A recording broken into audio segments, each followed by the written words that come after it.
Imaginons un pays où les singes se multiplient et partagent la nourriture avec les humains. Et malgré cela, ces singes sont nourris, logés et soignés. Et sont traités exactement comme les êtres humains. Et tout cela au détriment des vrais humains. Sans équilibrer entre la bienveillance réservée aux animaux et celle propre à l'homme.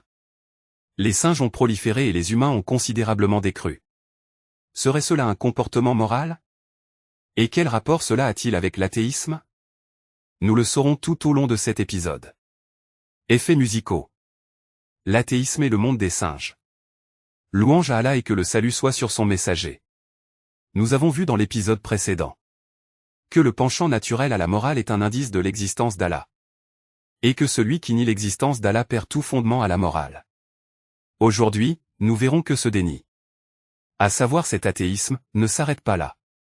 Il est, au contraire, une cause au crime et à l'agressivité. La plupart des athées, en reniant Allah, se sont réfugiés dans ce qu'on appelle la théorie de l'évolution de Charles Darwin. Pour expliquer l'existence de l'homme, nous débattrons scientifiquement de cette théorie. Le moment venu, si Allah le permet. Ce qui nous intéresse ici, c'est de citer quelques conséquences morales de l'évolution darwinienne. Voyons celui qui a adopté l'évolution comme alternative à l'existence d'Allah. Est-ce que cette alternative lui a fourni une quelconque base à la morale? Ou bien c'est tout à fait le contraire? L'évolution darwinienne se base sur le fait que les espèces sont issues d'une cellule première, à travers des mutations aléatoires et une sélection naturelle. La sélection naturelle signifie que la survie sur ce monde appartient à l'être le plus apte à s'adapter à la nature. Et la survie du plus apte signifie la lutte avec les espèces situées plus bas sur l'échelle de l'évolution. Car le combat est la loi de la nature selon Darwin. Comme publié dans son livre « L'origine des espèces ». Puis dans son livre « The Descent of Man », la descente de l'homme. Darwin a calqué sa théorie sur l'homme. Et a considéré qu'il a évolué à partir d'une origine similaire au singe. Et lorsque Darwin parle de l'homme supérieur, le plus évolué, il veut dire l'Européen blanc. Quant aux autres ethnies, elles se situent dans une phase intermédiaire entre l'homme et les singes, gorilles et leur ascendance. Leur évolution est jusque-là incomplète. Darwin s'est basé sur le fait que ces ethnies sont, selon lui, plus proches des singes que ne le sont les Européens. Sur certains traits, la couleur de peau, le diamètre de tête, l'aplatissement du nez, la proéminence du front, le volume de la mâchoire ou des lèvres. Puis il a conclu que les races humaines supérieures ne pourront continuer leur ascension évolutive qu'à travers le combat et l'extermination des races inférieures. Et c'est bien cela le fondement du darwinisme social-darwinisme, qui implique l'extrapolation des lois de Darwin en biologie sur le domaine de la sociologie. Et donc, rien n'empêche les ethnies qui se voient supérieures sur le plan darwinien de nous pourchasser dans les rues, de s'emparer de nos biens et de nous soumettre à leur service. Tout comme nous-mêmes traitons les animaux. Puisque, selon Darwin, nous ne sommes que de simples animaux, plus évolués que le reste de la faune. Et alors, ce que nous faisons aux animaux peut nous être affligé par les plus évolués que nous. Un instant. Ce n'est pas une simple hypothèse, cela est effectivement arrivé. Comment? Dans son livre « L'origine des espèces », 6e chapitre. Charles Darwin dit, en anglais. Dans un avenir, relativement proche, si on compte en siècles, les ethnies humaines civilisées extermineront et remplaceront, quasi sûrement, les ethnies barbares à travers le monde. Darwin a alors, avec ces idées-là, tiré une balle sur l'humanisme de l'homme. Et les Européens s'y sont appuyés pour commettre des génocides et des campagnes d'épuration ethnique. Surtout contre les Africains et les populations autochtones des deux Amériques et d'Australie. Car ceux-ci sont plus proches des animaux pour les darwiniens. Il est vrai que beaucoup de pratiques criminelles existaient avant la propagation de l'idée de l'évolution darwinienne. Mais, ce concept a apaisé la conscience des criminels, puisqu'ils ont désormais une justification scientifique à leurs crimes. Ils ont donc continué leurs agissements, voire les ont accélérés. Le dossier criminel commis est tellement volumineux qu'on ne peut le détailler ici. Mais pour vous rapprocher de l'image, voici quelques brèves mentions. Suite à l'idée de l'évolution darwinienne, l'épuration des habitants de l'Australie commença. À la fin du XIXe siècle, le vice-président de la Royal Society James Bernard a déclaré en Tasmanie, l'une des îles d'Australie. En 1890. Il devient évident, et d'après la loi de l'évolution et de la survie du plus apte, que les races inférieures de l'espèce humaine doivent laisser la place aux races supérieures. Nous mettrons en commentaire des liens sur les informations citées. Car les faits sont choquants voire même difficiles à croire. Ces campagnes inclurent le kidnapping de beaucoup d'enfants d'origine australienne.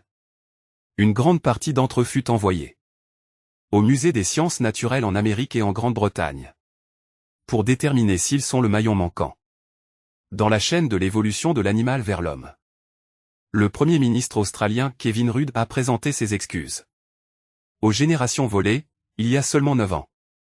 Le 13 février 2008. Et la nouvelle a été diffusée sous ce titre. Les excuses officielles de Kevin Rudd aux générations volées. Ceci en plus de la stérilisation obligatoire que les darwiniens pratiquaient à travers le monde envers les races considérées comme moins évoluées ou qui portaient des traits génétiques non désirés. Ceci était donc un fardeau pour la nature. Il fallait les stériliser pour les éteindre et permettre une amélioration de la progéniture, l'eugénisme. Et pour information, en février 2015, les députés du Parlement américain ont approuvé que chaque victime de la stérilisation obligatoire, encore en vie, soit indemnisée de $25 000. Ceci, après un long marathon, suite à la décision du tribunal américain de haute instance en 1927 sur la loi de la stérilisation en vue de l'amélioration de la descendance. À l'État de Virginie. Il s'excuse aux générations volées et indemnise la stérilisation. Mais la question qui se posait. Se désengage-t-il, avec cela, de l'évolution darwinienne et y renonce-t-il? Admet-il, avec ses excuses, que tous les humains sont biologiquement égaux? Pas du tout. Il continue d'adopter le darwinisme comme foi en leur forte intérieure. Aussi, et sous l'impulsion du darwinisme, les Blancs ont persuadé certaines tribus africaines qu'elles étaient plus évoluées que d'autres, en raison d'une différence sur la longueur du nez ou de la taille. Et cela a été l'un des motifs des guerres et génocides entre ces tribus qui, auparavant, vivaient en paix. Comme dans la tragédie du Rwanda, entre Tutsi et Hutu. Dans les moralités darwiniennes, rien n'empêche une nation d'exposer dans des os humains ce qu'elle voit moins évoluer qu'elle. Tout comme nous mettons les animaux dans un zoo. La surprise est que ce n'est pas une hypothèse, cela a réellement eu lieu. Ce fut même un phénomène en Amérique et dans plusieurs pays européens. Tu trouveras, à ce propos, des informations et des photos sur le net. Diffusées sous le titre « Human Zoo », c'est-à-dire zoos humains. Il y a des archives de photos affligeantes et de nombreux articles à ce sujet. Comme celui-ci, l'histoire oubliée des zoos humains. Mais ces articles contiennent des photos nues, car certains zoos humains interdisaient à ces hommes de porter des habits et les dénudaient complètement, hommes et femmes. Ils devaient s'exposer aux visiteurs du zoo et tourner sur eux-mêmes pour que les civilisés contemplent ces créatures assimilées à des animaux. Voici une fillette à Bruxelles, Belgique, traitée par les Blancs comme étant inférieure sur l'échelle de l'évolution, maintenue dans une cage et nourrie comme les animaux. Et voici Bota Benga en 1906. Les commerçants ont tué ses parents et sa tribu en Afrique pour le vendre aux darwiniens qui ont vu en lui une preuve de l'évolution. Il fallait qu'il pose en photo avec un chimpanzé dans le zoo du Bronx à New York. Et des cas comme lui sont nombreux. Et voici cette photo en France, d'une femme avec son enfant au zoo humain. Et celle de l'exposition d'un village africain en France, où les Noirs sont exposés aux côtés des animaux. La liste des drames darwiniens est longue. Eux-mêmes, et toujours au nom du darwinisme, n'ont pas échappé à leur propre malfaisance. Car certains d'entre eux se sont vus supérieurs à d'autres sur le plan de l'évolution. En effet, 40 ans après le livre de Darwin, L'origine de l'homme, la Première Guerre mondiale éclata. Mais quel est le lien avec la Première Guerre mondiale? N'a-t-elle pas été causée, selon ce qu'on nous a enseigné à l'école, par l'assassinat du prince héritier de l'Autriche et de son épouse par un étudiant serbe? Une étincelle qui n'explique pas l'embrasement, en peu de jours, de l'Europe entière dans cette guerre. Mais, d'autres facteurs avaient chargé les esprits pour faire la guerre. Des motifs religieux, politiques. Et l'un des motifs les plus importants était la propagation du darwinisme social, qui a préparé beaucoup d'Européens adhérents à cette pensée à entrer en guerre et y agir comme des fauves. Car le combat et les massacres étaient pour eux la loi de la nature. D'ailleurs un grand nombre d'écrivains ont mentionné ce rôle darwinien dans la guerre. Tel James Joule dans son livre « Les origines de la Première Guerre mondiale » et Richard Hofstadter dans son livre « Le darwinisme social dans la pensée américaine » écrit durant la Seconde Guerre mondiale. La pensée darwinienne a même généré de grands meurtriers, tel Hitler, fondateur du nazisme, qui se base sur la supériorité de la race aryenne allemande. Comme mentionné dans le livre « Le darwinisme et l'holocauste ethnique nazi ». Et Staline, comme mentionné dans le livre « Signe dans la vie de Staline » de Yaroslavski. Il y est cité.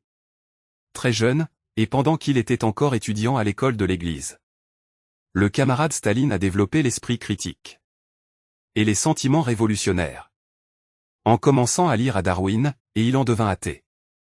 Il y a 2 ans, la CNN a publié un rapport intitulé « La guerre est l'une des manifestations du darwinisme social ».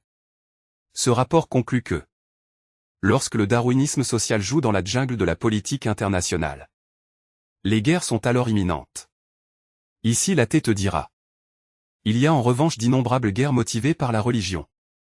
D'abord, il n'est pas question pour nous de faire une comparaison avec les religions tout azimut. Car il y en a l'authentique, les falsifiées et les fausses. Mais nous précisons qu'ici, nous parlons d'un darwinisme pour lequel la guerre est un but en soi, sans moralité ni norme. Et ce n'est pas parce qu'il est mal appliqué mais parce qu'il est fait ainsi. Telle est sa pensée. Quant aux guerres en islam, nous discuterons en détail plus tard, si Allah le permet, de leurs motivations, si elles sont un but en soi. Et quels sont leurs objectifs, normes et moralités? En attendant, nous mettrons en commentaire une conférence que nous avions publiée à ce sujet.